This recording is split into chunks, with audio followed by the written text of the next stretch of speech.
Hey guys, hey guys, Cuphead here. Welcome back to the channel. So yeah, I was about to have a YouTube channel, which, guess what? Super Foxy told me to delete it. So, since I'm unable to have a YouTube channel, I'm gonna be showing you guys how to delete it. Or how to delete your account. So,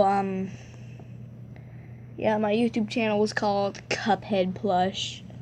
You know, I forgot to create it. I feel stupid now, but, it's called Cuphead Boy! And, I haven't created any videos yet. So, we're good on that one. So, here's what you gotta do. Go to your home screen and click on the settings. Then scroll down to this slot area, whatever you want to call it, right there, and click on to accounts once you find it. And go to Google. Go to the Google button.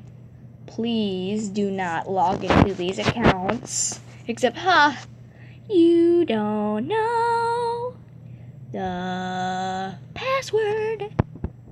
So yeah, click onto the account you want to delete, which mine is the cupheadbragger.gmail.com. I don't know, guys, I'm bored. So once you're ready to delete your YouTube channel, click on to more, and then press remove account. And then you're done. Okay, hold on, this tablet type thing is running slow. Come on. Okay, it's deleted. So anyways, guys, I hope you enjoyed the video. Bye-bye. Wait, Cuphead, what are you doing over here? My bad. Guys, gotta go. Bye-bye.